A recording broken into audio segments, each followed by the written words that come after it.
नमस्कार, स्वागत है आप सभी का। मैं हूं कृतिका और देश का सबसे भरोसेमंद चैनल डीडी न्यूज पर लेकर हाजिर हूं आपका अपना पसंदीदा शो खबरों का सरपंच न्यूज पंच। और इस कार्यक्रम के जरिए हम आप तक पहुंचाते हैं वो तमाम खबरें जिन पर रहती है हम सभी की नजर। लेकिन न्यूज पंच में सिर्फ खबर नहीं बल्कि होती है खबर की पूरी पड़ताल। तथ्यों और आंकड़ों के जरिए आपको समझाते हैं खबर का हर एक बिंदु। साथ ही ग्राउंड जीरो पर मौजूद अपनी टीम से जानेंगे आज एक एक अपडेट होगी हर खबर पर हमारी पैनी नजर। और आज न्यूज पंच के जरिए जिन प्रमुख खबरों पर होगी हमारी नजर, सबसे पहले कर लेते हैं उन खबरों का रुख। तो आज न्यूज पंच में सबसे पहले बात होगी बीपीएससी को लेकर के। जी हां, बीपीएससी पर संग्राम लगातार जारी है। छात्रों के द्वारा शुरू हुआ ये आंदोलन अब इस आंदोलन पर सियासी रंग चढ़ता हुआ नजर आ रहा है और आज इसमें एक बड़ा एक्शन भी पुलिस की तरफ से लिया गया। क्या कुछ लिया गया वो बड़ा एक्शन बताएंगे विस्तार से आपको। लेकिन साथ ही दूसरी खबर होगी महाकुंभ से जुड़ी, जहां बेतुके बयान पर अब मौलाना कहीं ना कहीं घिरते हुए नजर आ रहे हैं। आखिर मौलाना ने क्या बेतुका बयान दिया और कैसे वो घिर रहे हैं, क्यों उनकी किरकिरी हो रही है, बताएंगे विस्तार से आपको। लेकिन साथ ही तीसरी प्रमुख खबर होगी हमारी अंतर्राष्ट्रीय जगत से जुड़ी, जहां पर यूक्रेन के काउंटर अटैक से रूस अब दहल गया है। लगभग 1000 दिन से ज्यादा हो चुका है इस युद्ध को शुरू हुए और अब यूक्रेन की तरफ से ये काउंटर अटैक किया गया है। क्या है ये काउंटर अटैक, कैसे किया गया और रूस ने इसमें क्या कुछ रूस की तरफ से दावा किया गया, बताएंगे विस्तार से आपको। लेकिन इसी के साथ कर लेते हैं न्यूज पंच की शुरुआत सबसे पहले प्रमुख खबर के साथ, जहां बीपीएससी की 70वीं प्रारंभिक परीक्षा को रद्द करने की मांग लगातार प्रदर्शनकारी कर रहे हैं। और ये आंदोलन अब धीरे धीरे राजनीतिक होता हुआ भी नजर आ रहा है, क्योंकि छात्रों के इस आंदोलन में अब राजनीतिक दल अपनी राजनीति की रोटियां सेक रहे हैं। बिहार में हो रहे इस आंदोलन पर अब सियासी रंग चढ़ रहा है और ऐसे में आज सुबह पुलिस ने बड़ा एक्शन लिया। पटना के गांधी मैदान में अनशन पर जन स्वराज पार्टी के संस्थापक प्रशांत किशोर को पुलिस ने सुबह 4 बजे हिरासत में ले लिया। उनके साथ साथ अन्य प्रदर्शनकारियों को भी पुलिस ने हिरासत में ले लिया। पुलिस के वहां पहुंचने के बाद काफी हंगामा भी देखने को मिला और प्रशांत किशोर को अनशन से हटाने के लिए पुलिस को काफी मशक्कत भी करनी पड़ी। प्रशांत किशोर को हिरासत में लेने के बाद पुलिस ने उन्हें इलाज के लिए पटना एम्स में भी भर्ती कराया। दरअसल जिला प्रशासन ने प्रशांत किशोर से अनशन खत्म करने की अपील की थी, जिसे प्रशांत किशोर ने ठुकरा दिया। और प्रशांत किशोर ने शुक्रवार को कहा था कि वो छात्रों की मांग पूरी होने तक अपना अनशन जारी रखेंगे। फिलहाल क्या कुछ ताजा अपडेट है इस पूरे मामले पर जानेंगे अपने संवाददाता से। लेकिन उससे पहले आपको दिखाते हैं सुबह जब पुलिस गांधी मैदान पहुंची तो वहां पर क्या क्या हुआ। तो सबसे पहले नजर डालेंगे ग्राफिक्स के ऊपर कि आज क्या कुछ ताजा अपडेट वहां पर है। बीपीएससी पर संग्राम लगातार जारी है। तस्वीर भी इस वक्त आपको दिखा रहे, जहां पुलिस ने प्रशांत किशोर को हिरासत में लिया है। लगभग 3:45 बजे का वो वक्त था जब पुलिस गांधी मैदान पटना पहुंची थी और कई थानों की पुलिस वहां पर इकट्ठा होकर के पहुंची और तब जाकर प्रशांत किशोर को वहां से हिरासत में लिया गया। ये तस्वीरें भी आपको दिखा रहे हैं। आज सुबह की ये तस्वीरें हैं जब प्रशांत किशोर को हिरासत में लिया गया है। 2 जनवरी से धरने पर प्रशांत किशोर बैठे हुए थे और सीधे तौर पर उन्होंने ये बयान दिया था कि जब तक छात्रों की जो मांगे हैं वो पूरी नहीं होंगी तब तक इनका ये जो धरना है, अनशन है, ये जारी रहेगा। हालांकि इस बीच जिलाधिकारी की तरफ से उनसे कहा गया इस अनशन को खत्म करने के लिए, लेकिन उसके बावजूद भी वो नहीं माने। आखिर बीपीएससी के जो अभ्यर्थी उनकी मांगे क्या है वो आपको बताते हैं। बीपीएससी की 70वीं प्रारंभिक परीक्षा को रद्द करने की मांग इस वक्त की जा रही है। इसके साथ ही परीक्षा को दोबारा आयोजित कराया जाए, ये भी अभ्यर्थियों की मांग है कि जो पहले वाली परीक्षा है उसको रद्द कर दिया जाए और दोबारा से इसका आयोजन हो। इसके साथ ही अभ्यर्थियों पर जो एफआईआर दर्ज की गई है उस एफआईआर को भी रद्द करने की मांग ये तमाम अभ्यर्थी करते हुए नजर आ रहे हैं, जिसको लेकर बिहार में लगातार आक्रोश कहीं ना कहीं देखने को मिल रहा है। इसके साथ ही जो दोषी पुलिसकर्मी हैं उन पर भी कार्रवाई की मांग ये तमाम जो अभ्यर्थी हैं वो करते हुए नजर आ रहे हैं। साथ ही जो परीक्षा में गड़बड़ियां हुई हैं उनकी भी न्यायिक जांच की मांग ये तमाम जो अभ्यर्थी हैं, जो आंदोलनकारी हैं वो करते हुए नजर आ रहे हैं। तो ये है तमाम वो मांगे अभ्यर्थियों की बीपीएससी को। और इसके साथ ही अगर हम देखें तो आखिर विवादों में बीपीएससी परीक्षा क्यों है वो भी आपको बता देते हैं। दरअसल 70वीं संयुक्त प्रारंभिक परीक्षा का विज्ञापन सितंबर 2024 में जारी किया गया था, जहां पर 4,83,000 अभ्यर्थियों ने अपना आवेदन इस परीक्षा के लिए दिया था। इसके साथ ही अगर हम देखें तो 3,25,000 अभ्यर्थी परीक्षा में शामिल हुए थे। 4 लाख से ज्यादा इसमें आवेदन आया और इसमें 3,25,000 अभ्यर्थी इस परीक्षा में शामिल हुए। उन्होंने ये परीक्षा दी और परीक्षा में 2031 पदों के लिए ये आयोजित की गई थी, ये जो परीक्षा थी, जिसमें 3 लाख से ज्यादा छात्रों की तरफ से परीक्षा दी गई। इन पदों में 200 एसडीएम, 136 डीएसपी और अन्य अधिकारी पद इसमें शामिल थे। तो कुल मिलाकर बीपीएससी परीक्षा को लेकर आखिर क्यों विवाद है वो आपको बता रहे ग्राफिक्स के जरिए। लेकिन पिछले कुछ सालों की अगर हम बात करें तो सबसे बड़ी भर्ती प्रक्रिया 2024 बीपीएससी बनती हुई नजर आई। इसके साथ ही प्रारंभिक परीक्षा जो है वो 13 दिसंबर को दोपहर 12 बजे से लेकर के 2 बजे के बीच में आयोजित की गई थी। 13 दिसंबर को प्रारंभिक परीक्षा ये हुई थी और उसके बाद से ही कहीं ना कहीं सवाल खड़े हो रहे हैं। परीक्षा सेंटर से प्रश्न पत्र लीक होने पर और साथ ही गड़बड़ी होने की एक खबर मिली थी और ये खबर मिलने के बाद में जो अभ्यर्थी हैं उनकी तरफ से लगातार ये मांग की जा रही थी कि इस परीक्षा को रद्द किया जाए। परीक्षा में नॉर्मलाइजेशन प्रक्रिया से ये पूरा जो विवाद है वो शुरू हुआ और उसके बाद में लगातार एक एक करके ये विवाद बढ़ता गया और ये विवाद अब कहीं ना कहीं राजनीतिक रंग में, राजनीतिक जो सियासी रंग है उसमें भी तब्दील हो चुका है। इसी पर ताजा अपडेट ले लेते हैं। हमारे साथ हमारे सहयोगी पटना से मधुरेश इस वक्त जुड़ रहे हैं, सीधा उनका रुख करेंगे। मधुरेश, आज सुबह की अगर हम बात करें तो लगभग 4 बजे का वो समय था जब प्रशांत किशोर को हिरासत में लेने के लिए कई थानों की पुलिस वहां पर पहुंची और उन्हें हिरासत में लिया गया। फिलहाल अपडेट्स क्या हैं आपके पास? देखिए, अभी यहाँ से गिरफ्तार करके या उनको हिरासत में लेकर के पटना एम्स ले जाया गया था, जहाँ पर उनका मेडिकल जांच कराया गया और मेडिकल जांच के बाद उनको बताया जा रहा है कि 11 बजे के आसपास व्यवहार न्यायालय में प्रोड्यूस किया जाएगा, कोर्ट में प्रोड्यूस किया जाएगा, क्योंकि उनके ऊपर एफआईआर दर्ज की गई है। जिला प्रशासन के अनुसार एफआईआर जो है उसमें 2 धाराएं हैं। एक, प्रतिबंधित क्षेत्र में धरना प्रदर्शन करने का उन पर आरोप है। दूसरा, हाईकोर्ट के आदेश को न मानने का आरोप भी उनके ऊपर में लगाया गया है और प्रशांत किशोर के अलावा 150 अन्य लोगों के ऊपर भी एफआईआर दर्ज किया गया है जो उनके साथ में लगातार बैठे हुए थे। मैं आपको एक चीज और बताना चाहूंगा कि प्रशांत किशोर जब धरने पे बैठे हुए थे वहां पे छात्रों की संख्या बहुत कम थी, 1 या 2 से ज्यादा नहीं थी और ज्यादातर जो उनके साथ में बैठे हुए लोग थे वो पार्टी के कार्यकर्ता या पार्टी के जो नेता है वही वहां पर उनका साथ दे रहे थे। तो निश्चित रूप से जो एफआईआर है वो भी उन्हीं के ऊपर से दर्ज की गई। मधुरेश, सीधे तौर पर हम भी लगातार इसी बात को कह रहे हैं कि जो ये आंदोलन जो कि कहीं ना कहीं छात्रों की तरफ से शुरू किया गया था, अब वो पूरा राजनीतिक रंग लेता हुआ नजर आ रहा है। कई सारी पार्टियों का इन्वॉल्वमेंट इसमें नजर आ रहा है सीधे तौर पर और अपनी राजनीतिक रोटियां तमाम राजनीतिक दल इसमें सेक रहे हैं और ऐसे में ये कार्रवाई और ये एक्शन देखने को मिला है। फिलहाल अगर हम आज की बात करें तो आज अब उनको हिरासत में लिया गया, 11 बजे उन्हें न्यायालय में पेश किया जाएगा। लेकिन क्या इसके साथ ही जो छात्र वहां पर उस दौरान मौजूद थे उनकी तरफ से क्या बयान अभी तक सामने आया है?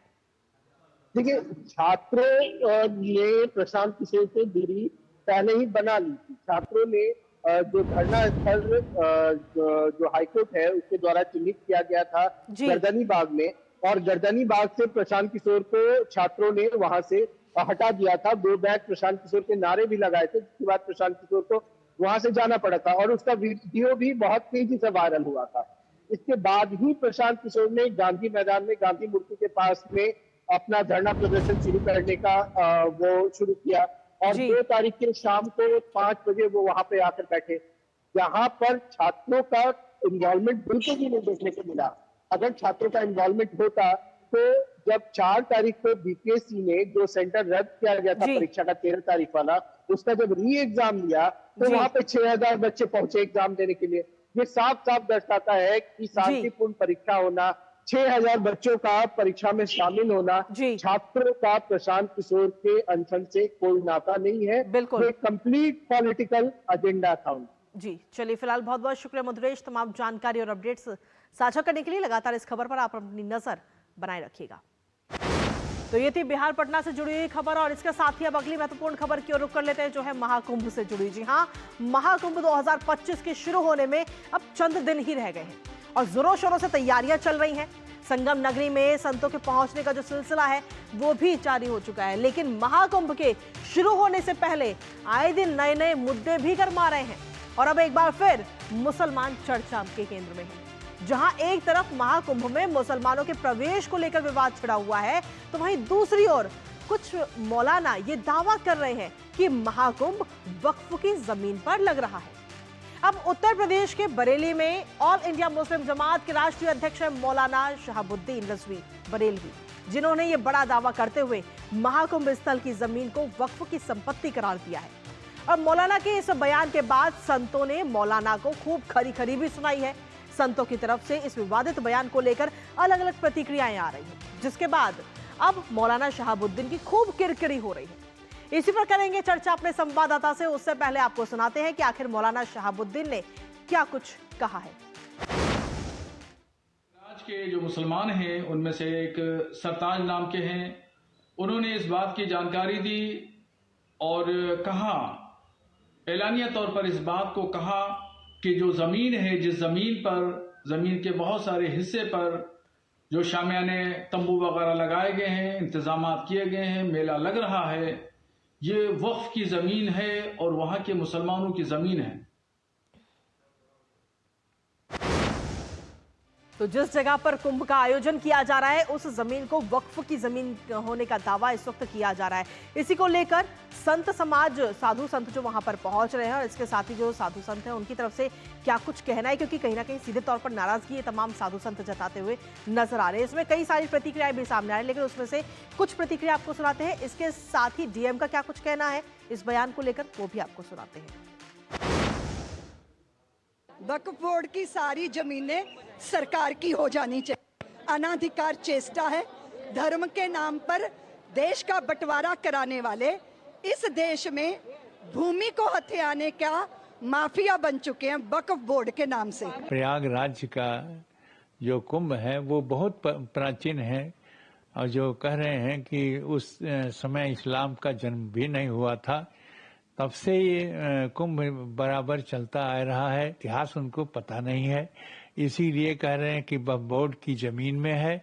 ऐसा नहीं है, वक्फ बोर्ड की जमीन यहाँ नहीं है। इस प्रकार का ये देखिए सब भ्रांतियां हैं और लगातार हम लोग इसको दुरुस्त भी करते रहते हैं। कोई ऐसे अफवाह फैलाता है तो हमने पहले भी कहा है, फिर हम कहते हैं कि कोई भी सोशल मीडिया या किसी अन्य माध्यम से अफवाह फैलाने का प्रयास करेगा, निश्चित रूप से कड़ी कार्रवाई करेगा। तो डीएम को आपने सुना, जो सीधे तौर पर कह रहे हैं कि अगर इस तरीके की अफवाह फैलाने की कोशिश की जाएगी या माहौल को बिगाड़ने की अगर कोशिश होगी तो उसके खिलाफ सख्त कार्रवाई होगी। वहीं दूसरी तरफ साधु संतों में भी नाराजगी है मौलाना के इस बयान को लेकर और पलटवार करते हुए नजर आए। ताजा अपडेट ले लेते हैं, हमारे साथ में हमारे सहयोगी रामेंद्र इस वक्त जुड़ रहे हैं कुंभ से, महाकुंभ का क्षेत्र।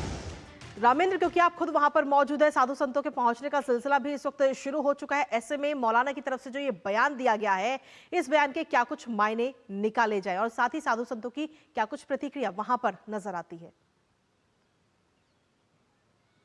देखिए, साधु संत इस मामले को लेकर नाराज हैं। उन जिस तरीके से वक्फ की जमीन की बात की गई है उसको लेकर के नाराजगी है कि अगर इस तरीके के हालात रहेंगे तो अच्छी स्थितियां नहीं होंगी। जिसकी बात की जाती गंगा जमुनी तहजीब की, वो तहजीब कहाँ रह जाएगी। एक तो बात यह है। दूसरा, कृतिका एक बात बता दूं कि 50 जिलों का जो सर्वे स्टेट गवर्नमेंट ने कराया है उसमें 33% अवैध भूमि है जो वक्फ के पास है और ये वर्ग 5 की लैंड है जो स्टेट लैंड कही जाती है।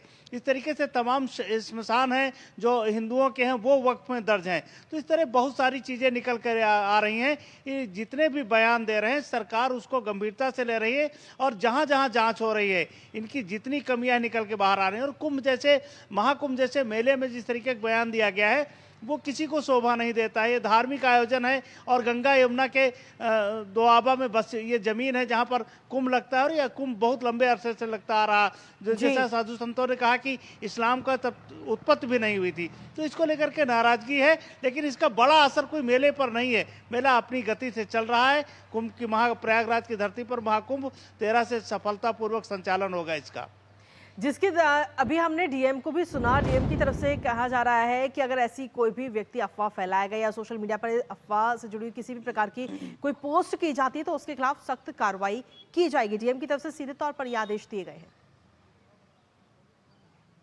देखिए, कल जिलाधिकारी से हमारी इस मुद्दे पर बात हुई थी। जो बाइट आपने सुनाई है उनसे हमने अलग से भी बात की थी। उन्होंने कहा इस तरीके की कोई स्थितियां नहीं है। जहां कुंभ लगा है वो स्टेट गवर्नमेंट की लैंड है और वो गंगा यमुना का जो दोआबा है उसमें कुंभ के लिए वो जमीन आरक्षित है और इस तरीके के कोई वक्फ की भूमि वहां नहीं है।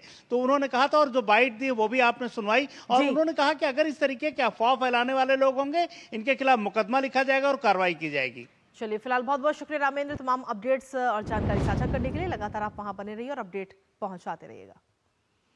तो जिस तरीके से अगर महाकुंभ की हम बात करें तो जोरों शोरों से तैयारियां की जा रही हैं, लेकिन इसी के साथ इस वक्त की बड़ी खबर का सीधा रुख कर लेते हैं। न्यूज पंच पर सीधा रुख करेंगे इस वक्त की बड़ी खबर का। कनाडा से ये बड़ी जानकारी मिल रही है, जहां पर कनाडा के पीएम जस्टिन ट्रूडो अपना पद छोड़ सकते हैं। बड़ी जानकारी इस वक्त मिल रही है, जहां आपको बता दें कि लिबरल पार्टी के नेता अपने पद से इस्तीफा दे सकते हैं। पार्टी के अंदर ही दरअसल लगातार जस्टिन ट्रूडो का विरोध किया जा रहा है और ऐसे में ट्रूडो के फैसलों से कहीं ना कहीं ये सवाल खड़े हो रहे हैं। इसके साथ ही अगर हम देखें तो पार्टी के अंदर ही लगातार जस्टिन ट्रूडो का विरोध किया जा रहा था। हाल ही में जो चुनाव हुए थे, उस चुनाव में जो पार्टी को हार का सामना करना पड़ा, उसको लेकर भी ट्रूडो पर ही लगातार हमलावर थे उन्हीं के सांसद। कनाडा का ये अखबार है द ग्लोब एंड मेल, जिसकी ये खबर है और जिसमें कहा जा रहा है कि आज जस्टिन ट्रूडो अपने पद से इस्तीफा दे सकते हैं। सर्वे में कंजर्वेटिव पार्टी से पार्टी पिछड़ गई है और लिबरल पार्टी जो है, तो ऐसे में तमाम सवाल खड़े हो रहे हैं। 2013 में लिबरल नेता के रूप में उन्होंने अपना पद संभाला था जस्टिन ट्रूडो ने, लेकिन अब कहीं ना कहीं मुश्किलें उनके लिए बढ़ती हुई नजर आ रही है। और सिर्फ उनकी पार्टी नहीं, सिर्फ उनके सांसद नहीं, बल्कि वहां की जो जनता है, वहां की जो पब्लिक है, उसकी तरफ से भी लगातार ये सवाल खड़े किए जा रहे हैं। जस्टिन ट्रूडो के ऊपर तमाम तरह के आरोप इस बीच लग रहे हैं। तो ये तमाम जानकारी इस वक्त मिल रही है। हालांकि इस खबर पर नजर हमारी लगातार बनी रहेगी, लेकिन इसी बीच रुकेंगे थोड़े से ब्रेक के लिए। बने रहिए हमारे साथ।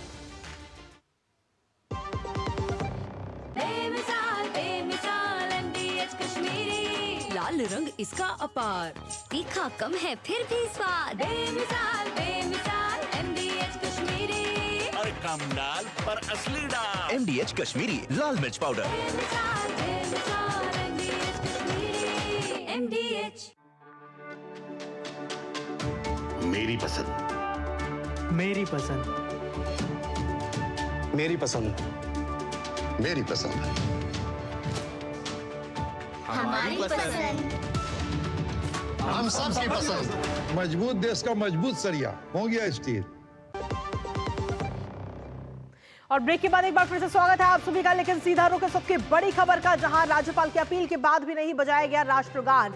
बड़ी जानकारी मिल रही है, राष्ट्रगान के अपमान पर तमिलनाडु राजभवन की तरफ से बयान भी इस वक्त सामने आ चुका है, जहां कहा जा रहा है कि विधानसभा में राष्ट्रगान का फिर से अपमान किया गया है। दरअसल राज्यपाल ने राष्ट्रगान को बजाने की ये अपील की गई थी, लेकिन उसके बावजूद भी राष्ट्रगान वहां पर प्ले नहीं किया गया, जिसके बाद में कहीं ना कहीं ये पूरा मामला गर्माता हुआ नजर आ रहा है। राष्ट्रगान के अपमान पर तमिलनाडु राजभवन की तरफ से बयान सामने आए।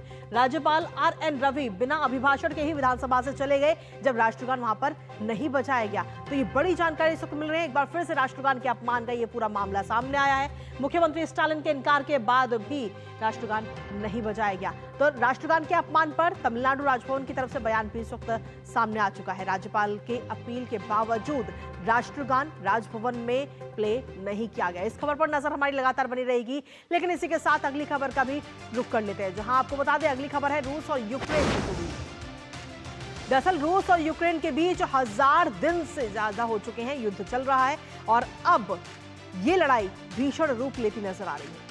यूक्रेन बॉर्डर से लगे रूस के कुर्स्क इलाके में पिछले 6 महीनों से लगातार ये वार जारी है। रूस अपना इलाका वापस पाने के लिए यूक्रेन पर हमले कर रहा है। रविवार की अगर हम बात करें तो यूक्रेन ने इस इलाके में काउंटर अटैक किया। ड्रोन और मिसाइलों की बारिश के बाद रूस ने इस पर कड़ा रुख अपनाते हुए बदला लेने की बात कही है। रूस का कहना है कि यूक्रेन की ओर से 8 अमेरिकी ATACMS मिसाइल उनकी जमीन की ओर दागी गई, जिनको हवा में ही मार गिराया गया।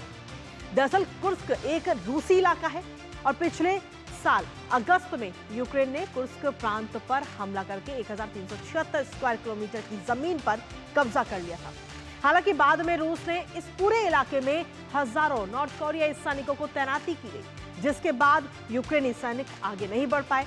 और वहीं अब इस हमले को लेकर यूक्रेन के राष्ट्रपति वोलोडिमीर जेलेंस्की का कहना है कि इस हमले में रूस और उत्तर कोरियाई इकाइयों को काफी नुकसान हुआ है। रूस और यूक्रेन के बीच चल रहे इस भीषण युद्ध पर करेंगे बात, लेकिन उससे पहले आपको ग्राफिक्स के जरिए दिखाते हैं कुर्स्क के ताजा हालात। तो रूस के कुर्स इलाके में ये जो वॉर है ये लगातार जारी है। हालांकि अगर हम देखें तो 1000 दिन से ज्यादा हो चुके हैं इस वॉर को शुरू हुए, लेकिन पिछले 6 महीने से इस इलाके में ये वॉर जारी है। यूक्रेन ने रूस को बड़ा झटका सीधे तौर पर दे दिया, क्योंकि रूस ने कुर्स इलाके में ये पूरा काउंटर अटैक किया है और रूस पर यूक्रेन ने मिसाइलों की ये बारिश किया। हालांकि इसको लेकर रूस की तरफ से भी प्रतिक्रिया सामने आ चुकी है। रूस की तरफ से सीधे तौर पर ये प्रतिक्रिया आई है और कहा जा रहा है कि नहीं, कोई नुकसान नहीं हुआ है, क्योंकि ये जो मिसाइलें थी उन्हें हवा में ही मार गिराया गया। बड़ी संख्या में यूक्रेन की तरफ से मिसाइल और ड्रोन दागे गए रूस पर, और रूस के 2 शहरों को सीधे तौर पर ये निशाना बनाया गया है। तो ये जानकारी इस वक्त मिल रही है, जहां यूक्रेन को अगर हम बात करें तो यूक्रेन की तरफ से काउंटर अटैक देखने को मिल रहा है, जिसमें क्रीमिया और सेवस्तोपोल पर यह हमला किया गया है, इन 2 शहरों पे। खासतौर पर अगर हम देखें तो पिछले 1000 दिन से ज्यादा हो चुका है जिसमें ये युद्ध चल रहा है, और अब जो हाल ही में यूक्रेन की तरफ से जो काउंटर अटैक किया गया, उस काउंटर अटैक से कहीं ना कहीं रूस दहल गया है और बदला लेने की बात भी कही जा रही है। यूक्रेन का जो रेडियो इलेक्ट्रॉनिक वॉर सिस्टम भी तैनात वहां पर कर दिया गया है। और क्या कुछ रिएक्शन इस वक्त सामने आ रहे हैं, एक बार वो भी बता दें। हमले को लेकर के रूस की तरफ से कड़ा रुख इस वक्त सामने आया है और रूस ने सीधे तौर पर बदला लेने की बात कही है कि ये जो हमला किया गया है, इस हमले का जवाब दिया जाएगा, बदला लिया जाएगा। इसके साथ ही हमले को लेकर के रूस की तरफ से दावा भी किया गया है। क्या है वो दावा, वो भी आपको बताते हैं। दरअसल रूस की तरफ से इस हमले को लेकर कहा गया कि यूक्रेन के हमले को हमने नाकाम कर दिया है। जो मिसाइलें दागी गई थी उनको जमीन पर पहुंचने से पहले ही हवा में ही मार गिराया गया है। यूक्रेन के 2 टैंक और 7 बख्तरबंद वाहन को तबाह करने का दावा भी रूस की तरफ से इस वक्त किया जा रहा है। इसके साथ ही अगर हम देखें तो 8 अमेरिकी मिसाइलों को हवा में ही मार गिराया गया, ये बात भी रूस की तरफ से कही जा रही है। लेकिन इसके साथ ही ये भी कहा जा रहा है कि ये जो हमला किया गया उसका जवाब पूरी तरीके से दिया जाएगा, जवाब देने की बात कही गई। यूक्रेन के ड्रोन भी तबाह करने का दावा इस वक्त रूस की तरफ से किया गया है। इसी पर ताजा अपडेट ले लेते हैं। हमारे साथ हमारे सहयोगी शुभेंदु इस वक्त जुड़ रहे, सीधा उनका रुख। शुभेंदु हमारे साथ जुड़ गए। शुभेंदु, क्या कुछ ताजा अपडेट है आपके पास में? अगर हम बात करें रूस और यूक्रेन की, तो 1000 दिन से ज्यादा का वक्त हो चुका है और ये युद्ध लगातार जारी है। जंग जो है ये खत्म होने का फिलहाल नाम नहीं ले रही, लेकिन अभी हाल ही में जो अपडेट इस वक्त सामने आया, कहीं ना कहीं यूक्रेन की तरफ से जो काउंटर अटैक किया गया है, उसको लेकर क्या कुछ अपडेट्स हैं आपके पास में? जी कृतिका, इस भीषण जो लड़ाई है उसके पीछे का कारण हमें समझना होगा। ये रूस और यूक्रेन का जो युद्ध है ये एक निर्णायक दौर में प्रवेश कर रहा है। निर्णायक इसलिए नहीं कि कोई एक पार्टी ज्यादा मजबूत हो रही है और दूसरी कमजोर, बल्कि इसलिए क्योंकि अमेरिका में सत्ता परिवर्तन हो चुका है। वहां पे जो प्रेसिडेंट जो बाइडेन पूरी तरीके से यूक्रेन के सपोर्ट में थे, बिलियंस ऑफ डॉलर्स उन्होंने इन्वेस्ट करे हैं वेपन्स में यूक्रेन को सपोर्ट करने में। अब उनकी जगह अगले 15 दिन में डोनाल्ड ट्रंप लेने वाले हैं, जो कि जो अमेरिका का किसी भी युद्ध में पार्टिसिपेशन है उसको पूरी तरीके से कम करना चाहते हैं। तो इस कारण से अगले जो 15 दिन है वो बहुत महत्वपूर्ण बन जाते हैं। जो कुर्स्क की आपने बात की, जहां पे भीषण लड़ाई चल रही है, ये एक स्ट्रेटेजिक लोकेशन है। ये एक रूस की टेरिटरी है, पश्चिम रूस में पड़ता है, बॉर्डर पे यूक्रेन के साथ में। यूक्रेन चाहेगा कि ज्यादा से ज्यादा जो रूस की टेरिटरी जो वो कैप्चर कर पाए थे पिछले साल अगस्त में, हालांकि करीब 40% टेरिटरी जो उन्होंने कैप्चर किया था वो रशिया ने वापस हासिल कर लिया है। लेकिन कुर्स्क उन कुछ रीजन्स में से है जिसपे अभी भी यूक्रेन के जो फोर्सेस है उनका दबदबा बना हुआ है। यूक्रेन चाहेगा ऐसे ही जो जगह है उनको वो अपने कैप्चर में रख सके, ताकि अगर सीज फायर का नेगोशिएशन होता है तो एक बार्गेनिंग चिप के तौर पर यूक्रेन जो है इन टेरिटरीज का इस्तेमाल कर सकता है, अपनी टेरिटरीज रशिया से वापस ले। हम जानते हैं दोनियास्क, लुहांस्क, ज़ापोरिज़िया और काफी ज्यादा यूक्रेन की जो टेरिटरीज हैं वो रशिया के कंट्रोल में अब हैं। तो अभी जो लड़ाई भीषण रूप ले रही है उसका कारण यही है कि यूक्रेन चाहेगा अगले 15 दिन में वो जितनी रशियन टेरिटरीज को अपने कंट्रोल में ला सके, उतना ही सीज फायर नेगोशिएशंस में ज़ेलेंस्की को फायदा होने वाला है। लेकिन इसके साथ ही शुभेंदु, अगर हम देखें तो अब रूस की तरफ से ये बात कही जा रही है कि ये जो हमला, जो काउंटर अटैक इस वक्त किया गया है यूक्रेन की तरफ से, उसका बदला लिया जाएगा, उसका जवाब दिया जाएगा, ये बात कही जा रही है। बिल्कुल, उसका भी हमें जो संदर्भ है वो समझना होगा। प्रेसिडेंट बाइडेन जाते जाते उन्होंने एक बड़ा अनाउंसमेंट किया। पिछले महीने हमने देखा कि जो लॉन्ग रेंज मिसाइल्स होती हैं अमेरिका की, जो पूरी लड़ाई में अमेरिका ने कहा कि यूक्रेन को रशिया की टेरिटरी के अंदर नहीं इस्तेमाल करना चाहिए, वो सिर्फ अपने डिफेंस के लिए इस्तेमाल करे। जाते जाते प्रेसिडेंट बाइडेन ने उनको परमिशन दे दी एक तरीके से ज़ेलेंस्की को कि आप रूस के अंदर जहां पर भी वो मिसाइल चाहें इस लड़ाई को जीतने के लिए आप चला सकते हैं। ये एक बड़ी बात थी। जो ATCMS जो एटाकैम्स मिसाइल्स की आपने बात करी, ये लॉन्ग रेंज मिसाइल्स होती हैं, रूस के भीतर तक मार करने की क्षमता यूक्रेन को इससे प्राप्त हुई है। इनको इस्तेमाल करके जो अटैक्स यूक्रेन ने किया है जेलेंस्की के, प्रेसिडेंट जेलेंस्की के ऑर्डर्स पे, बेलगोरोद हो या बाकी रीजन्स हो, उससे जो है राष्ट्रपति पुतिन काफी नाराज हैं। वो इसको देखते हैं कि जो वेस्टर्न वर्ल्ड है, अमेरिका का जो डायरेक्ट इन्वॉल्वमेंट है उनके सबसे ज्यादा एडवांस वेपन्स के द्वारा, वो उसको इस तरीके से देखते हैं। उन्होंने भी इसीलिए वापस पलटवार में कहा है कि जो रशिया के लॉन्ग रेंज मिसाइल्स हैं, इंटरकॉन्टिनेंटल बैलिस्टिक मिसाइल है, जिनका उनके अनुसार कोई तोड़ नहीं है, वो भी ऐसे एडवांस वेपन्स का इस्तेमाल करने के लिए विवश हो जाएंगे और उसके लिए यूक्रेन को भी तैयार रहना होगा। जी, अब देखना होगा कि क्या कुछ कार्रवाई अब कहीं ना कहीं आगे की जाती है रूस की तरफ से भी। इस पर नजर आप फिलहाल बनाए रखिएगा। फिलहाल बहुत बहुत शुक्रिया आपका तमाम जानकारी और अपडेट साझा करने के लिए। तो कुल मिलाकर अगर हम देखें तो रूस की तरफ से अब ये बात कही जा रही है कि यूक्रेन ने जो काउंटर अटैक किया है, जो हमला किया है कुर्स्क शहर पे, उस पर अब कहीं ना कहीं जवाबी कार्रवाई भी की जाएगी। जवाब इसका जरूर दिया जाएगा। हालांकि क्या कुछ रहेगा वो जवाब, क्या है प्लान रूस का, उस पर भी लगातार हमारी नजर बनी रहेगी। लेकिन इसी के साथ फिलहाल न्यूज पंच मुझे और हमारी टीम को दीजिए अनुमति और 2 बजे फिर होगी आपसे मुलाकात कुछ और महत्वपूर्ण और जरूरी खबरों के साथ। तब तक के लिए नमस्कार।